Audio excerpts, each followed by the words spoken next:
A Guerra do Paraguai, a mais longa e uma das mais devastadoras da história da América do Sul, resultou em enormes perdas humanas e materiais, enfraquecendo profundamente o Uruguai. Antes do conflito, o país apresentava um nível de desenvolvimento relativamente significativo em comparação a outras nações da região, com certa estabilidade econômica e autonomia política. Considerada a maior guerra da história sul-americana, seu impacto foi gigantesco, não apenas para o Uruguai, mas também para o Brasil, a Argentina e o Uruguai, moldando o futuro político e econômico do continente. Então, neste vídeo, vamos entender como esse conflito começou, quais foram suas principais batalhas, estratégias e consequências, e por que a Guerra do Paraguai se tornou um dos episódios mais marcantes da história da América Latina.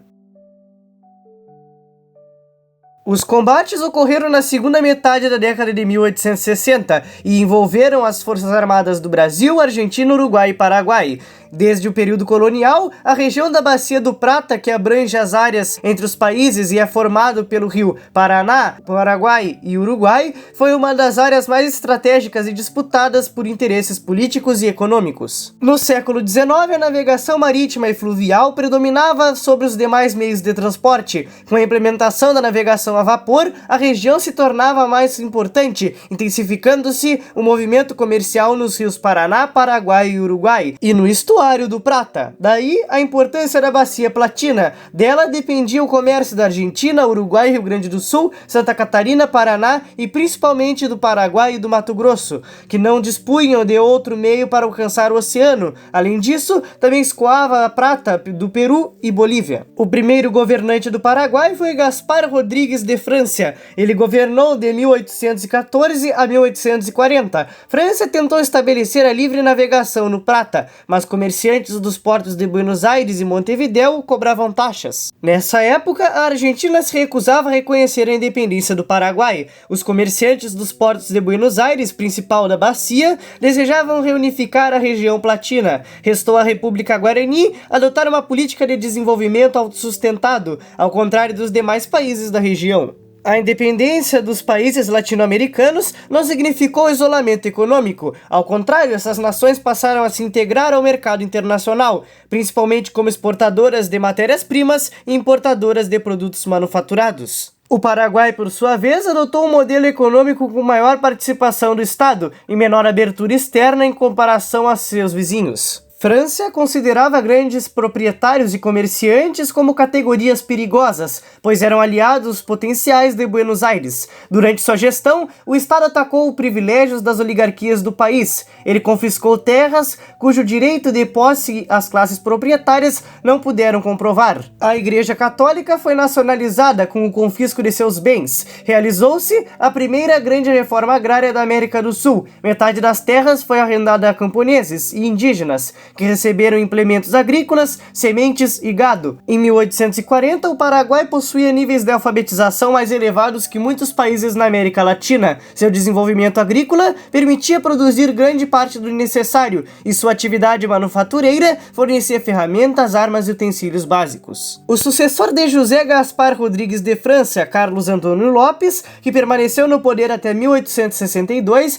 contratou técnicos estrangeiros e enviou estudantes ao exterior, com o objetivo de modernizar a economia. O país avançou nesse processo, desenvolvendo um setor manufatureiro razoável para os padrões regionais da época. Foram instaladas ferrovias, estaleiros, indústrias bélicas e metalúrgicas, além de produções têxteis e outros bens, bem como o telégrafo e a fundição de Ibiqui. A economia paraguaia desenvolvia-se com pouca dependência de empréstimos estrangeiros, o que a diferenciava de muitos países da América Latina, que recorriam a capitais externos, especialmente britânicos. Esse modelo mais autônomo e protecionista fazia do Paraguai um caso relativamente singular na região, embora não totalmente isolado das dinâmicas econômicas internacionais. Enquanto países como o Brasil e a Argentina possuíam economias voltadas para a exportação de produtos primários, a economia paraguaia estava mais orientada para atender às necessidades internas. Carlos Lopes aumentou o poder militar de seu país. Ele sabia que a Argentina ambicionava reconstruir o antigo vice-reino do Prata, o que pressupunha a reanexação da nação Guarani. Ao final de seu governo, o exército paraguaio era um dos melhores da América Latina. Seu sucessor, Solano Lopes, deu continuidade a esse processo. Após assumir o poder em 1862, Solano Lopes deu continuidade ao modelo econômico do Paraguai, baseado na participação do Estado, produção agrária e baixa integração ao mercado internacional. A economia girava em torno da erva mate, tabaco e algodão, enquanto o governo controlava setores estratégicos e evitava o endividamento. Ao mesmo tempo, Solano Lopes priorizou o fortalecimento militar. O Estado direcionou recursos para modernizar o exército, ampliando o número de soldados, organizando a estrutura de comando e investindo na produção e importação de armamentos. Foram construídos arsenais, estaleiros e fortificações, além da melhoria da infraestrutura logística, como estradas e navegação fluvial, essenciais para a movimentação de tropas. O exército paraguaio tornou-se um dos mais organizados da região, com alta capacidade de mobilização e centralização. No entanto, esse esforço militar exigiu grande parte dos recursos do país, limitando investimentos em outras áreas e aumentando a dependência de uma economia relativamente fechada. Assim, às vésperas da guerra, o Paraguai possuía um estado forte e um exército estruturado, mas com limitações econômicas que se tornariam evidentes durante o conflito. Estima-se que o Paraguai possuía entre 60 e 80 mil soldados no início do conflito, enquanto o Brasil contava com cerca de 15 a 20 mil homens. Já as forças aliadas somavam aproximadamente 25 a 30 mil combatentes, números que mudariam ao longo da guerra. A visão estratégica de Francisco Solano Lopes foi forjada durante sua estadia na Europa, onde observou de perto o militarismo de Napoleão III e a modernização das grandes potências. Seu projeto do Grande Paraguai não era apenas um delírio expansionista, mas uma tentativa de garantir a soberania nacional através de uma saída direta para o Oceano Atlântico. O Marechal Presidente compreendia que a dependência dos rios Paraná e Paraguai, controlados por brasileiros e argentinos, tornava a independência paraguaia frágil frente aos interesses de seus vizinhos maiores. Antes de passarmos para a guerra, peço seu like e sua inscrição. As tensões diplomáticas explodiram devido à intervenção brasileira no Uruguai em outubro de 1874, quando o Império apoiou os colorados contra os blancos, aliados tradicionais de Lopes. O Marechal Paraguaio interpretou a ação como um rompimento do equilíbrio platino e uma ameaça existencial. A resposta foi imediata e agressiva. Em novembro, os paraguaios capturaram o navio brasileiro Marquês de Olinda em Assunção, aprisionando o presidente da província de Mato Grosso. No mês seguinte, as tropas de Lopes invadiram Mato Grosso em duas frentes, conquistando o Forte Coimbra e ocupando Corumbá. A situação escalou quando Lopes solicitou a passagem pelo território argentino de Corrientes para atacar o Rio Grande do Sul. Diante da recusa de Bartolomé Mitre, o Paraguai declarou guerra à Argentina e invadiu a província em maio de 1865. Esse cenário forçou a assinatura do Tratado da Tríplice Aliança em 1º de maio de 1865, unindo Brasil, Argentina e Uruguai, com o objetivo de depor Lopes e garantir a livre navegação. O controle dos rios era um fator determinante para o sucesso logístico, pois não havia estradas confiáveis no interior do continente. Em 11 de julho de 1865, as esquadras se enfrentaram na Batalha Naval do Riachuelo. A Marinha Imperial Brasileira, sob o comando do almirante Barroso, dispunha de 9 navios equipados com 59 bocas de fogo e um contingente de cerca de 2.200 homens. A frota paraguaia, liderada por Ignacio Meza, possuía 7 navios ativos e 6 chatas de artilharia, contando ainda com o apoio de 22 peças de artilharia e bateria de foguete com greve, posicionadas nas barricadas do rio. O plano paraguaio de um ataque surpresa falhou devido a problemas mecânicos, permitindo que os brasileiros se reorganizassem. O combate foi feroz, com a corveta Parnaíba sendo abordada por 3 vapores paraguaios, em uma luta corpo a corpo desesperada. O ponto de virada ocorreu quando Barroso utilizou a fragata Amazonas como um esporão, abauroando e afundando as embarcações paraguaias uma a uma. A vitória brasileira foi total. O Paraguai perdeu 4 navios e todas as suas chatas, sofrendo com cerca de 350 mortos e 560 feridos. A partir desse momento, o Paraguai perdeu sua capacidade ofensiva fluvial e foi forçado a uma estratégia estritamente defensiva.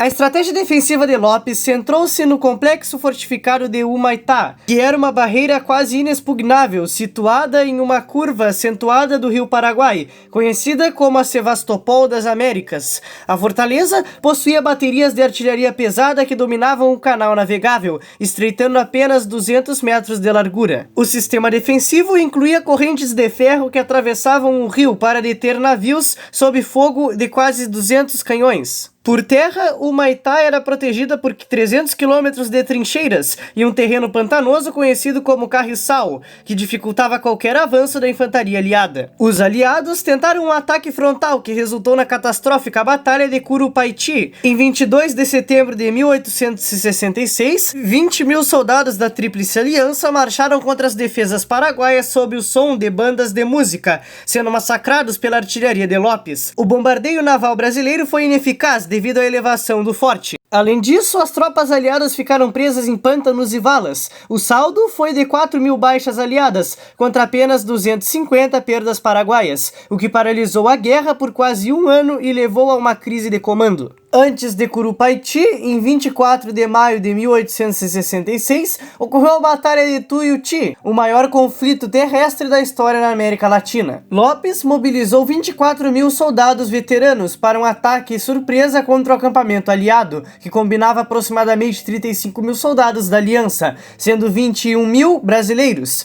O plano paraguaio envolvia uma manobra de pinça com a cavalaria, atuando como arma de choque, uma tática inovadora para a época. No entanto, a artilharia aliada, particularmente os canhões raiados, comandados por Emílio Maret, devastou as colunas paraguaias. O Paraguai sofreu 6 mil baixas, perdendo a elite de seu exército profissional, enquanto os aliados registravam cerca de 4 mil baixas. Tuiuti foi o ponto em que Lopes perdeu definitivamente a iniciativa estratégica da guerra. Nesta fase, o uso de armamentos modernos tornou-se crucial. O Império do Brasil equipou sua infantaria com fuzis Enfield de 1858 e mosquetes Minié, que possuíam alcance e precisão superiores aos armamentos paraguaios. A artilharia brasileira contava com canhões franceses Larrit e obuses de fabricação nacional, enquanto a marinha utilizava os primeiros encouraçados construídos na América Latina, como o Tamandaré e o Barroso, fundamentais para o forçamento da passagem de Humaitá em 1868. A nomeação de Luiz Alves de Lima e Silva, o Duque de Caxias, mudou o rumo do conflito. Caxias reorganizou a logística, melhorou a saúde das tropas e implementou a célebre Marcha do Flanco pelo Chaco. Para contornar as fortificações de Piquiciri, o exército brasileiro construiu em 23 dias uma estrada de palmeiras sobre os pântanos, permitindo que as tropas atacassem Lopes pela retaguarda. Isso deu início à Dezembrada, uma série de vitórias fulminantes em dezembro de 1868. Na Batalha de Itoró, em 6 de dezembro, entre 15 a 20 mil brasileiros enfrentaram cerca de 6 a 7 mil paraguaios, pela posse de uma ponte estratégica sobre o arroio. Foi nesse momento que Caxias, vendo a hesitação de seus homens, liderou pessoalmente a carga com o grito de "Sigam-me os que forem brasileiros". Seguiu-se a Batalha do Havaí em 11 de dezembro, onde aproximadamente 18 mil brasileiros enfrentaram entre 5 a 6 mil paraguaios, em um combate sob chuva torrencial que resultou em cerca de 3 mil mortos paraguaios. A campanha culminou em Lomas Valentinas, onde o exército de Lopes foi virtualmente destruído, restando ao Marechal apenas a fuga para as cordilheiras. A fase final, liderada pelo Conde Dan, foi uma caçada implacável aos remanescentes do governo de Lopes. Em 16 de agosto de 1869, ocorreu a Batalha de Ancosta Nu, onde cerca de 6 mil paraguaios, incluindo um grande número de crianças e adolescentes, além de idosos e milicianos, enfrentaram 20 mil soldados aliados. O massacre desses jovens combatentes é um dos episódios mais trágicos da história continental. A guerra terminou finalmente em 1º de março de 1870, em Cerro Corá, com a morte de Solano Lopes pelas tropas brasileiras, sob o comando do general José Antônio Correia da Câmara.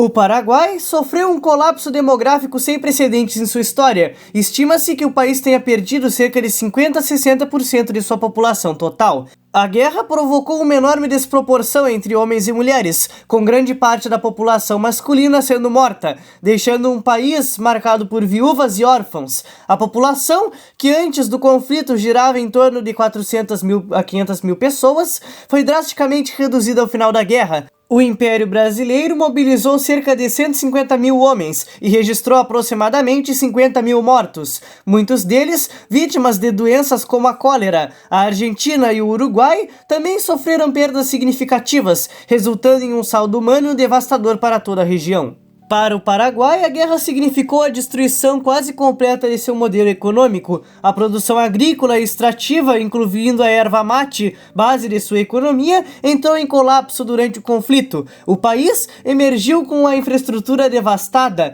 e uma pesada dívida externa, posteriormente renegociada ao longo das décadas, sendo perdoada pelo Brasil apenas em 1943. O Brasil também saiu economicamente abalado, gastando cerca de 600 mil contos de réis, valor várias vezes superior ao seu orçamento anual da época. Esse esforço de guerra levou à contração de diversos empréstimos externos, com bancos britânicos como os Rothschild, elevando significativamente a dívida externa e contribuindo para o enfraquecimento financeiro do Império, um dos fatores que anos depois ajudariam a levar o fim da monarquia brasileira. Territorialmente, o Paraguai foi reduzido, perdendo parte significativa das áreas que reivindicava antes da guerra. Pelo Tratado de Loisaga-Cotegipe, em 1872, o Brasil anexou cerca de 60 mil quilômetros quadrados de território ao norte do Rio Apa, região rica em erva mate, que hoje pertence ao Mato Grosso do Sul. A Argentina consolidou o controle sobre Misiones e incorporou territórios no Chauco, ao sul do rio Pilcomayo. Militarmente, o exército brasileiro transformou-se em uma instituição profissional, coesa e politicamente ativa. O contato dos oficiais com a realidade republicana platina e o fortalecimento do ideário abolicionista entre os militares, principalmente após lutarem ao lado de escravos alforriados, criaram as bases para a queda do Império e a proclamação da República Brasileira em 1889.